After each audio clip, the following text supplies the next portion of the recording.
식사 후 갑자기 졸리고 피곤한 분들, 혈당 스파이크로 생명이 위태로울 수도 있습니다. 안녕하십니까? 저는 내분비내과 전문의로 58년간 활동한 박선우입니다. 제가 83세가 된 지금까지 당뇨 환자들을 돌보며 발견한 가장 위험한 사실은 바로 점심, 식사 후 찾아오는 급격한 혈당 변동, 즉 혈당 스파이크였습니다. 혈당 스파이크는 단순히 혈당이 오르는 문제가 아닙니다. 혈관 손상과 합병증을 촉진하는 시한폭탄과 같습니다. 오늘 저는 여러분의 생명을 지킬 수 있는 점심 식사법을 분명하게 전달하겠습니다. 지금부터 오늘의 주제 60세 넘으면 매일 점심 이것 꼭 드세요. 혈당이 싹 녹습니다. 에 대해 자세히 말씀드리겠습니다. 끝까지 들으셔야 제대로 이해하고 실천하실 수 있습니다. 혹시 처음 오셨다면 구독과 좋아요 부탁드립니다. 앞으로도 여러분의 건강을 위한 말씀 꾸준히 전해드리겠습니다. 점심 식사에 무엇을 먹느냐에 따라 혈당이 급격히 치솟았다가 뚝 떨어지는 혈당 스파이크가 발생할 수 있습니다. 음식을 먹으면 혈당이 오르는 건 당연하지만 문제는 그 속도와 폭입니다. 혈당이 갑자기 오르내리면 우리 몸에 큰 부담을 줍니다. 장기적으로는 합병증의 위험까지 높일 수 있고요. 마치 첫 번째 도미노가 쓰러지면 모든 도미노가 연쇄적으로 쓰러지는 것처럼 점심 식사가 잘못되면 저녁 혈당까지 모두 망가뜨리는 결과를 초래할 수 있습니다. 실제로 저는 제 연구실에서 200명의 당뇨 환자를 대상으로 실험했습니다. 점심에 단순당이 많은 음식을 먹은 그룹은 저녁까지 혈당이 롤러코스터처럼 오르락내리락 했습니다. 하지만 단백질과 복합 탄수화물 위주로 점심을 먹은 그룹은 하루 종일 안정적인 혈당을 유지했어요. 그 차이가 무려 평균 40mg/dl나 났습니다. 이 결과는 점심 식사가 하루 혈당 관리에 얼마나 결정적인 영향을 미치는지를 분명하게 보여주었습니다. 우리 몸은 혈당의 급격한 변화에 매우 취약하며 이러한 반복적인 스파이크는 췌장을 지치게 하고 인슐린 저항성을 악화시켜 당뇨의 진행을 가속화합니다. 특히 60세가 넘어가면서 신체 기능이 전반적으로 저하되면 혈당 조절 능력 또한 젊은 시절 같지 않으므로 더욱 세심한 관리가 필요합니다. 점심 식사는 하루의 혈당 균형을 좌우하는 핵심적인 식사이므로 어떤 음식을 피하고 어떤 음식을 섭취해야 하는지 명확히 아는 것이 중요합니다. 혹시 여러분도 식사 후 급격한 피로감이나 졸음을 느껴보신 적이 있으신가요? 그것이 바로 혈당 스파이크의 신호일 수 있습니다. 제가 진료했던 70대 남성 환자 김영식 씨는 평생 규칙적인 식사를 해왔고 나름 건강관리에 신경 쓴다고 자부했습니다. 하지만 매일 점심 식사 후 쏟아지는 졸음과 심한 피로감 때문에 불편함을 호소했습니다. 영식 씨는 점심 식사 후 혈당을 측정해보니 식후 1시간 혈당이 250mg/dl까지 치솟았다가 2시간 후에는 120mg/dl로 급격히 떨어지는 전형적인 혈당 스파이크 양상을 보였습니다. 저는 영식 씨의 식단을 자세히 물어보았습니다. 놀랍게도 영식 씨는 점심으로 주로 건강하다고 알려진 과일 주스와 시리얼을 섭취했습니다. 특히 매일 아침 직접 갈아 마시는 당근 사과 주스는 건강의 상징이라 믿고 있었습니다. 영식 씨는 자신이 건강을 위해 먹는다고 생각했던 음식이 오히려 혈당에 해를 끼치고 있다는 사실에 큰 충격을 받았습니다. 저는 영식 씨에게 과일 주스와 시리얼에 숨겨진 당분의 위험성에 대해 자세히 설명해 드렸습니다. 설마 건강 주스가 해로울 리가요? 라며 처음에는 의아해했지만 제가 보여드린 혈당 기록과 그에 따른 합병증 위험에 대한 설명을 듣고는 심각성을 깨달았습니다. 영식 씨는 그 자리에서 주스와 시리얼 섭취를 중단하겠다고 약속했고 제가 제안한 점심 식단으로 변경했습니다. 2주 후 다시 혈당을 측정해 보니 식후 혈당 스파이크가 현저히 줄어들었고 한 달 후에는 식후 혈당이 180mg/dl 이하로 안정화되었습니다. 영식 씨는 선생님, 점심만 바꿨을 뿐인데 몸이 이렇게 가벼울 수가 있네요. 오후에 졸리지도 않고 활력이 넘칩니다라며 기뻐했습니다. 이 사례는 건강하다고 생각하는 음식이 오히려 혈당에 독이 될 수 있음을 분명하게 보여줍니다. 혈당 스파이크는 단순히 혈당 수치가 높게 나오는 것을 넘어 혈당의 급격한 변동성을 의미합니다. 이러한 변동성은 우리 몸에 지속적인 스트레스를 주어 췌장을 지치게 만들고 장기적으로는 인슐린 저항성을 악화시키는 주요 원인이 됩니다. 혈당 스파이크를 방치하면 신장병, 신경병증, 망막병증 등 심각한 합병증으로 이어질 수 있습니다. 점심 식사 전에는 반드시 혈당을 측정하여 자신의 혈당 상태를 인지하는 습관을 들이세요. 식사 후 1시간 그리고 2시간 후에도 혈당을 측정하여 본인의 식사 패턴이 혈당에 미치는 영향을 파악하세요. 이를 통해 어떤 음식이 혈당 스파이크를 유발하는지 스스로 발견할 수 있습니다. 혈당 측정기를 휴대하며 외식 시에도 혈당 변화를 기록하는 것이 좋습니다. 처음에는 번거로울 수 있지만 꾸준히 기록하면 자신에게 맞는 최적의 식단을 찾아낼 수 있습니다. 혈당 스파이크는 단순히 식사 후 혈당이 오르는 것을 넘어 급격한 상승과 하강을 반복하는 패턴을 말합니다. 단순히 혈당이 좀 높게 나왔네 하고 넘어가서는 안 됩니다. 혈당 수치 자체보다 그 변동성에 집중해야 합니다. 일부 건강 프로그램에서 특정 과일이나 곡물이 혈당에 좋다고 홍보하더라도 개인의 혈당 조절 능력과 섭취량에 따라서는 오히려 독이 될 수 있음을 명심해야 합니다. 건강식품이라는 이름 뒤에 숨겨진 설탕과 정제 탄수화물을 항상 경계해야 합니다. 여러분은 혹시 건강하다고 믿는 음식이 오히려 혈당을 해치고 있지는 않으신가요? 혈당 관리에 있어 무엇을 먹지 말아야 하는가는 무엇을 먹어야 하는가만큼 중요합니다. 특히 점심 식사에서 무심코 섭취하는 몇몇 음식은 혈당을 급격히 치솟게 하는 주범이 될 수 있습니다. 저는 평생 수많은 환자들의 식단을 분석하며 이 4가지 혈당 폭탄 음식을 발견했습니다. 첫째, 과일 주스입니다. 건강 음료로 오해하기 쉽지만 이는 가장 위험한 함정입니다. 오렌지 하나에는 약 12g의 당분이 들어있지만 오렌지 주스 한 컵을 만들려면 오렌지 34개가 필요합니다. 그럼 한 번에 3648g의 당분을 액체 상태로 섭취하는 겁니다. 더 무서운 건 액체 상태의 당분은 씹는 과정이 없으니 포만감을 주지도 못합니다. 게다가 혈관으로 흡수되는 속도는 고체보다 34배 빠르죠. 마치 혈관에 설탕물을 직접 주사하는 것과 비슷한 효과를 낸다고 보시면 됩니다. 제가 임상에서 만난 한 환자분은 건강하다고 생각해서 매일 점심에 당근, 사과, 샐러리를 갈아 만든 주스를 드셨습니다. 그런데 3개월 만에 당화 혈색소가 6.8에서 8.2로 급격히 올랐어요. 주스를 끊고 나서야 수치가 정상으로 돌아왔습니다. 여러분은 혹시 과일 주스를 식사 대용으로 드시고 있지는 않으신가요? 둘째, 시리얼과 그래놀라입니다.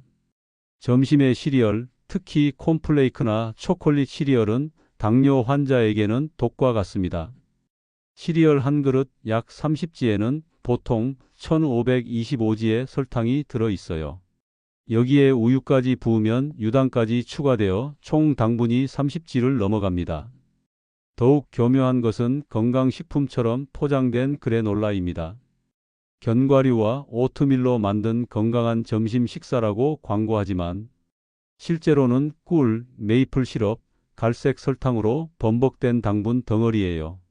그래놀라 한 컵에는 무려 3040g의 당분이 숨어 있습니다.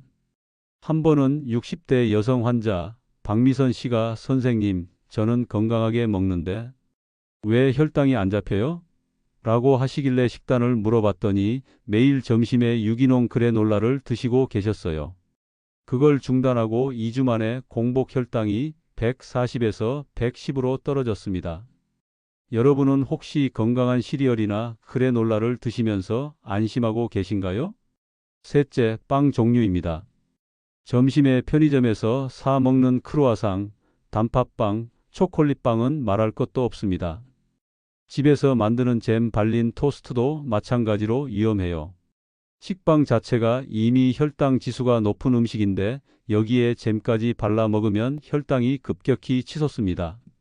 특히 식사 후에 이런 음식을 먹으면 30분 내에 혈당이 200mg/dl을 넘어가는 경우가 흔합니다. 정상인도 150 이상 올라가고요. 이렇게 급격히 오른 혈당을 잡기 위해 췌장에서 인슐린을 대량 분비하면 2시간에서 3시간 후에는 오히려 저혈당이 와서 더 많이 먹고 싶어집니다. 제 아내의 남동생 이지훈 씨 50대는 직장 생활을 하면서 점심에 편의점, 샌드위치와 과일 주스를 자주 마셨습니다. 겉보기엔 마른 체형이었지만 건강검진에서 당뇨 전 단계 진단을 받았습니다. 특히 식후 혈당이 200mg/dl을 넘나드는 경우가 잦았습니다. 저는 지훈 씨에게 샌드위치와 과일 주스의 위험성을 설명하고 대신 삶은 계란과 두유, 견과류 조합으로 바꾸도록 했습니다. 처음에는 맛이 없다고 투덜거렸지만 혈당이 안정화되는 것을 직접 확인한 후에는 스스로 식단을 조절하기 시작했습니다. 3개월 후 지훈 씨의 당화 혈색소는 정상 범위로 돌아왔고 매일 오후마다 쏟아지던 졸음이 사라져서 일의 능률이 올랐다며 고마워했습니다. 여러분의 점심 식탁에도 혹시 이런 빵이 올라오고 있지는 않으신가요? 넷째, 바나나와 고당분 과일들입니다. 바나나는 칼륨이 풍부해서 건강에 좋다는 말을 믿고 점심에 바나나를 드시는 분들이 많습니다. 하지만 당뇨가 있거나 혈당이 걱정되는 분들에게는 추천하지 않습니다. 바나나 한 개에는 약 25g의 당분이 들어있고 특히 익을수록 당분이 높아져요. 점심 식사 후에 바나나 한 개만 먹어도 혈당이 30에서 50mg/dl은 쉽게 올라갑니다. 포도, 감, 곶감도 마찬가지로 점심 식사 후에는 피하시는 게 좋습니다. 통째로 먹는 과일은 식이섬유가 있어 주스보다는 낫지만 당분이 높은 과일은 여전히 혈당 상승에 영향을 미칩니다. 점심 식사 메뉴를 고를 때는 반드시 성분표를 확인하는 습관을 들이세요. 특히 무설탕, 무가당이라는 문구에 현혹되지 말고 실제 당분 함량과 탄수화물 함량을 꼼꼼히 확인해야 합니다. 외식 시에는 튀긴 음식, 달콤한 소스가 들어간 음식 정제, 탄수화물 위주의 면류나 빵류는 최대한 피하고 대신 단백질과 채소가 풍부한 한식 위주의 메뉴를 선택하는 것이 좋습니다. 물을 충분히 마시고 식사 전 채소를 먼저 섭취하여 혈당 상승 속도를 늦추는 것도 좋은 방법입니다. 건강식품이라는 광고 문구에 맹신하지 마세요. 통곡물 시리얼이나 견과류가 들어간 그래놀라라고 해도 설탕이나 액상 과당이 첨가되어 있을 수 있습니다. 모든 과일이 무조건 혈당에 좋다고 생각하는 것도 오해입니다. 특히 당도가 높은 열대 과일은 소량만 섭취해야 하며 주스로 만들어 마시는 것은 절대 금물입니다. 과일은 통째로 먹어 섬유질을 함께 섭취하는 것이 좋습니다. 혹시 여러분의 식단에도 이런 숨겨진 혈당 폭탄들이 있지는 않으신가요? 그렇다면 점심에 무엇을 먹어야 할까요? 제가 평생의 임상, 경험을 통해 찾아낸 혈당 관리의 핵심 영양소는 바로 류신과 마그네슘입니다. 류신은 필수 아미노산 중 하나입니다. 우리 몸에서 스스로 만들 수 없어서 반드시 음식을 통해 섭취해야 합니다. 그런데 이 류신이 혈당 관리에 미치는 효과는 정말 놀라워요. 류신은 3가지 방식으로 혈당을 개선합니다. 첫째, 인슐린 민감성을 높여줍니다. 류신은 근육세포의 인슐린 수용체를 활성화해서 같은 양의 인슐린으로도 더 많은 포도당을 근육으로 끌어들일 수 있게 합니다. 마치 문의 잠금 장치를 더 민감하게 만들어서 작은 열쇠로도 쉽게 열리게 하는 것과 같아요. 둘째, 직접적인 인슐린 분비를 촉진합니다. 류신은 췌장의 베타세포를 직접 자극해서 인슐린 분비를 돕습니다. 단순히 인슐린을 많이 나오게 하는 게 아니라 혈당 상승에 맞춰 적절한 양의 인슐린이 나오도록 조절하는 거죠. 셋째, 근육 단백질 합성을 촉진합니다. 류신은 엠토르라는 단백질 합성 경로를 활성화해서 근육량을 늘립니다. 근육이 많을수록 혈당을 저장할 수 있는 공간이 넓어지고 기초 대사율도 높아져서 혈당 관리에 유리해집니다. 실제 서울 삼성병원 같은 한국의 대표적인 병원에서도 당뇨를 예방하거나 악화되는 것을 막는 방법으로 체중 7% 감량을 매우 중요하게 꼽습니다. 그런데 이건 절반만 맞는 이야기입니다. 왜 절반만 맞느냐고요? 7% 체중을 줄여서 효과를 보는 당뇨 환자도 분명 있지만 한국인은 거의 절반 가까이가 체중을 줄이면 안 되는 말은 당뇨이기 때문입니다. 지금 이 영상을 보시는 분들 상당수가 이 말에 공감하실 겁니다. 마른 당뇨 환자는 뺄 살이 없어요. 체질량 지수가 23 이하인데도 당뇨가 있는 분들이 정말 많습니다. 이런 분들은 오히려 근육량을 늘려야 합니다. 특히 점심에 류신을 섭취하면 점심 식사 후 혈당 상승을 완만하게 하고 하루 종일 근육 단백질 합성이 활발해져서 혈당 관리에 더욱 유리합니다. 한 연구에서 당뇨 환자들에게 점심에 류신 오지을 섭취하게 했더니 점심 식사 후 혈당 상승폭이 평균 20% 감소했습니다. 또한 저녁 혈당도 함께 개선되는 효과를 보였습니다. 여러분들이 점심에 섭취하시면 좋을 두 번째 영양소는 바로 마그네슘입니다. 지난 시간에도 제가 마그네슘 설명해 드렸죠. 점심 식사 후 혈당이 올라가는 것과 마그네슘 부족 사이에는 매우 밀접한 관계가 있습니다. 마그네슘은 우리 몸의 300가지가 넘는 효소 반응에 관여합니다. 특히 식후 혈당을 조절할 때 가장 필수적인 미네랄 중 하나로 꼽힙니다. 실제로 많은 당뇨 환자에게서 마그네슘 결핍률이 매우 높게 나타나는 것을 임상에서도 자주 확인합니다.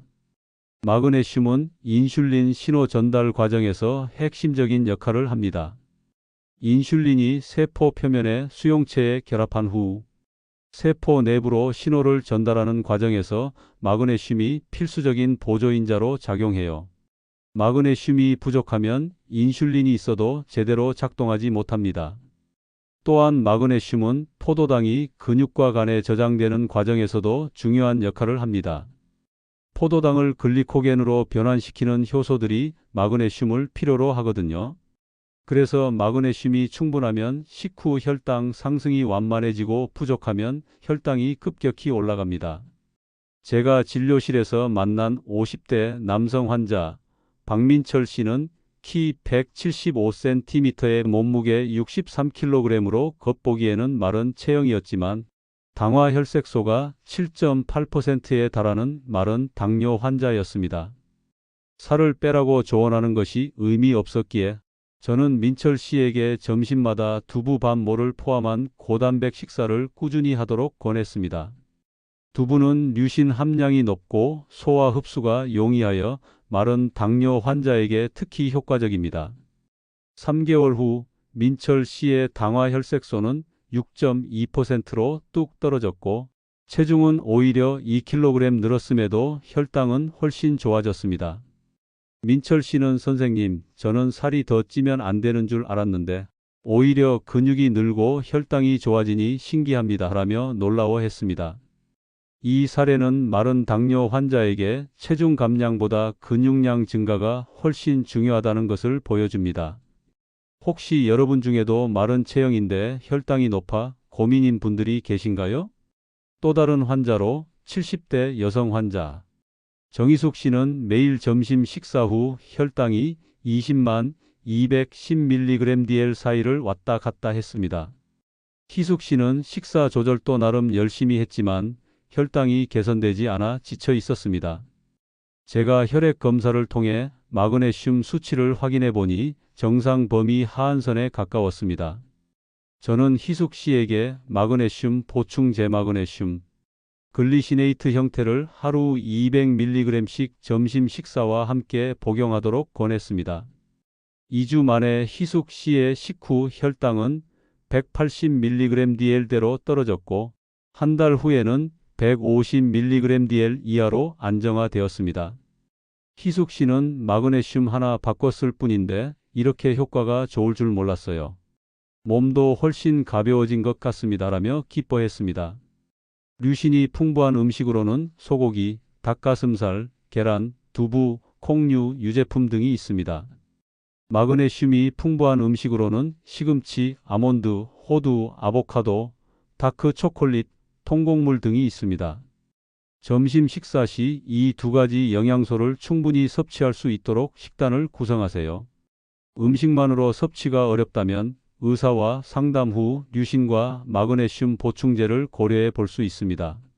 류신 보충제는 효모 추출 류신이 흡수율이 좋으며 마그네슘은 글리시네이트 형태가 위장 자극이 적고 흡수율이 높습니다. 모든 마른 체형의 당뇨 환자가 근육량을 늘려야 하는 것은 아닙니다. 정확한 진단과 전문가의 상담을 통해 자신에게 맞는 혈당 관리 전략을 수립해야 합니다. 보충제 섭취 전에는 반드시 의사 또는 약사와 상담하여 복용량과 주의사항을 확인해야 합니다. 특히 신장 기능에 문제가 있는 분들은 마그네슘 섭취에 주의해야 합니다. 류신과 마그네슘 외에도 혈당 관리에 도움이 되는 다양한 영양소가 있지만 이 두 가지는 점심 식후 혈당 관리에 특히 중요한 역할을 한다는 점을 기억하세요. 여러분은 혹시 류신과 마그네슘이 혈당 관리에 이렇게 중요한 역할을 한다는 사실을 알고 계셨나요? 이제 구체적으로 어떻게 점심을 먹어야 하는지 알려드리겠습니다. 제가 40년간의 임상 경험을 통해 개발한 공식이 있습니다. 혈당 조절을 위한 점심 식사 황금 비율은 바로 단백질 2530지, 건강한 지방 1015지, 그리고 복합 탄수화물 2030지, 마지막으로 식이섬유 510지입니다. 왜 이 비율일까요? 그 과학적 근거를 설명해 드리겠습니다. 점심에 단백질 2530지를 섭취하면 류신을 약 2.53지 정도 공급받을 수 있습니다. 이 정도 양이면 근육 단백질 합성을 촉진하고 인슐린 민감성을 개선하는 데 충분하죠. 건강한 지방 1015지은 호르몬 생성에 필요하고 지용성 비타민 흡수를 돕습니다. 또한 포만감을 오래 유지시켜서 저녁 전에 간식을 찾지 않게 해줍니다.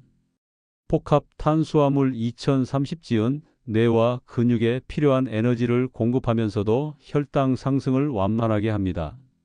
식이섬유는 탄수화물 흡수 속도를 늦춰서 혈당 스파이크를 방지하는 역할을 합니다. 이 공식을 적용한 구체적인 점심 메뉴를 알려드릴게요. 메뉴 첫 번째는 두부 스크램블 정식입니다. 두부 150지에는 류신 3.2지, 마그네슘 65mg이 있습니다. 계란 1개에는 류신 0.8지 있습니다. 시금치 한 줌에는 마그네슘 25mg이 있습니다. 아보카도 12개에는 건강한 지방이 풍부합니다. 현미밥 12공기는 복합 탄수화물을 제공합니다. 이 메뉴로 류신 4지, 마그네슘 90mg을 확보할 수 있습니다. 혈당 상승도 완만하고 포만감도 오래갑니다. 메뉴 두 번째는 그릭 요거트 파워볼입니다. 무가당 그릭 요거트 150지에는 류신 2.1지 들어 있습니다. 아몬드 20개에는 류신 1.2지, 마그네슘 75mg이 있습니다. 호두 5개에는 마그네슘 15mg이 있습니다. 블루베리 50지에는 항산화제가 풍부하게 들어 있습니다. 치아시드 한 큰 술에는 식이섬유와 마그네슘 30mg이 있습니다. 이 조합으로 류신 3.3지, 마그네슘 120mg을 얻을 수 있습니다. 제가 진료실에서 만난 60대 여성 환자 이수연 씨는 매일 점심을 무엇으로 먹어야 할지 막막해했습니다. 혈당 관리의 중요성은 알지만 매번 식단을 구성하는 것이 어렵다고 토로했습니다. 저는 수연 씨에게 제가 제안한 황금 비율과 두부 스크램블 정식을 추천하고 매일 점심으로 꾸준히 섭취하도록 권했습니다. 처음에는 늘 먹던 빵이나 면 대신 두부만 먹으려니 허전하다고 했지만 일주일이 지나자 오후에 졸리지 않고 속이 편안하다며 긍정적인 반응을 보였습니다.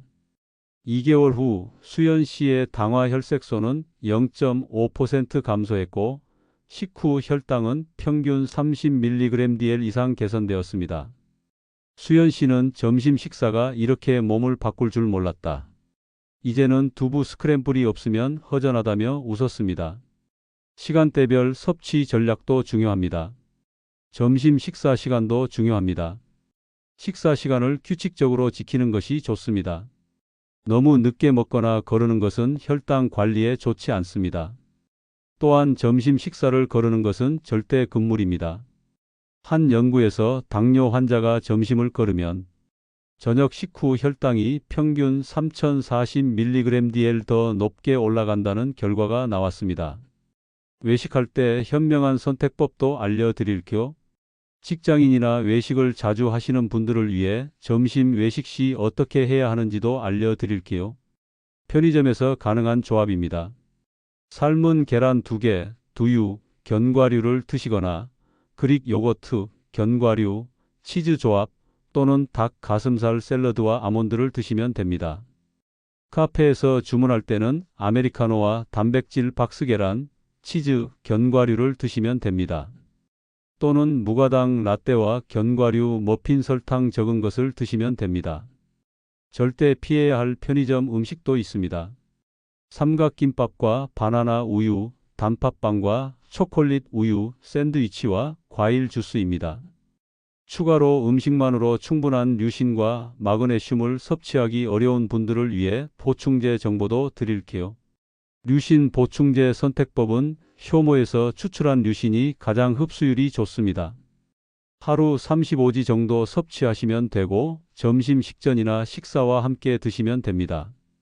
조금 더 여유가 있는 분들은 누에고치 실크 펩타이드를 추천합니다.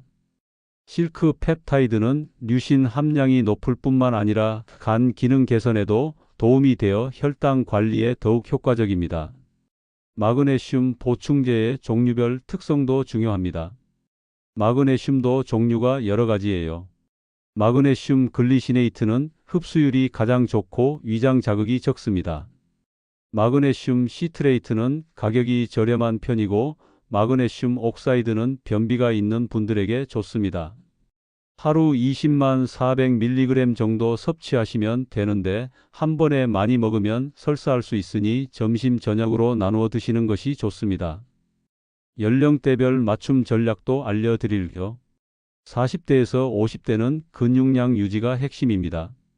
이 연령대부터 근육량이 급격히 감소하기 시작합니다. 단백질 섭취량을 체중 1kg당 1.21, 5지로 늘리고 특히 점심에 2530지의 고품질 단백질을 확보하세요. 60대 이상은 소화력을 고려한 부드러운 식사가 중요합니다. 나이가 들수록 소화력이 떨어집니다. 두부, 계란, 생선 위주로 부드러운 단백질을 섭취하고 견과류는 잘게 부수거나 갈아서 드세요. 당뇨 합병증 예방을 위한 특별 관리도 중요합니다. 점심 식사가 잘못되면 당뇨 합병증 위험도 높아집니다. 특히 눈, 신장, 신경에 미치는 영향이 크므로 더욱 주의해야 합니다. 혈당이 높은 상태가 지속되면 혈관 내피세포가 손상되어 미세혈관 합병증이 생깁니다. 점심 식사 후 혈당 스파이크가 반복되면 하루 종일 혈관이 스트레스를 받게 되어 합병증 진행이 빨라져요. 반대로 점심 식사를 제대로 하면 혈관 건강도 개선됩니다. 류신과 마그네슘은 혈관 내피 기능을 개선하고 염증을 줄여서 합병증 예방에도 도움이 됩니다. 혹시 여러분은 외식할 때도 건강한 점심을 고르기 위해 노력하고 계신가요? 오늘 저는 여러분께 60세가 넘으면 매일 점심에 꼭 섭취해야 할 핵심 영양소, 바로 류신과 마그네슘의 중요성과 이를 활용한 점심 식사의 황금 비율, 그리고 구체적인 추천 메뉴들을 말씀드렸습니다. 혈당 스파이크의 위험성을 인지하고 과일 주스, 시리얼, 빵, 고당분 과일 등 혈당 폭탄 음식들을 피하는 것이 얼마나 중요한지 다시 한번 강조하고 싶습니다. 점심 식사를 제대로 하는 것만으로도 하루의 혈당 패턴이 완전히 달라질 수 있습니다. 얼마 전에 제가 피검사를 했는데요. 당화 혈색소가 5.7%가 나왔습니다. 5.7%면 아직 당뇨 위험, 즉 당뇨 전 단계에 해당되는데요. 사실 제가 이 나이에도 관리를 꽤 철저하게 하는 편인데도 아직은 완벽한 정상으로 돌아가진 못하고 있습니다. 하지만 제 평생의 경험과 지식을 바탕으로 확신합니다.